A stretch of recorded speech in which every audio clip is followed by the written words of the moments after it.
अगर इस साल कंपनी के रिजल्ट्स ठीक नहीं आए तो तुम लायबल होगे। बहुत दफा बॉसेस ये कहते हैं अपने टीम मेंबर्स को, लायबल लायबल, अगर इस साल रिजल्ट्स ना आए तो तुम लायबल होगे, तुम लायबल होगे, तुम रिस्पॉन्सिबल होगे। आज का वर्ड है लायबल। एक मतलब लायबल का, पहला मतलब लायबल का ये है कि रिस्पॉन्सिबल होना या लीगली रिस्पॉन्सिबल होना। तो अगर बॉस ये कहे कि you will be liable if our company does not achieve the desired results this year, तो इसका मतलब है तुम रिस्पॉन्सिबल होगे, मैं जिम्मेदारी तुम पर ठहराऊंगा। ठीक है, लायबल ये पहली सेंस है जिसमें इस मतलब को यूज किया, इस लफ्ज को यूज किया जा सकता है। दूसरी सेंस का मतलब होता है लाइकली। लाइकली मतलब कोई चीज हो सकती है।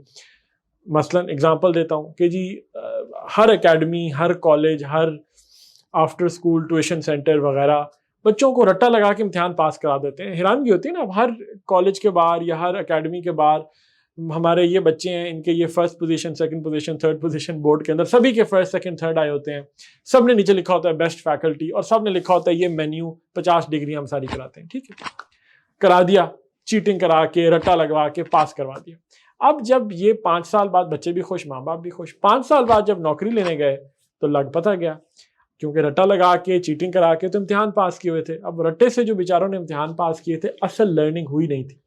तो अब जॉब नहीं मिलनी, अब इंटरव्यू में उनसे परफॉर्म नहीं होना, क्योंकि समझ अंडरस्टैंडिंग नहीं थी ना, आहिस्ता आहिस्ता लर्निंग में ग्रोथ नहीं आई। तो students who rely only on rote learning are liable to do poorly in job interviews, are liable to do poorly in job interviews। मतलब ये likely है, इसके chances ज़्यादा हैं कि वो job interviews में अच्छा perform नहीं कर सकेंगे। तो ये दूसरी sense है जिसमें लफ्ज़ liable use हो सकता है। दोनों में liable as an adjective use हुआ है, adjective है, आज का word है liable।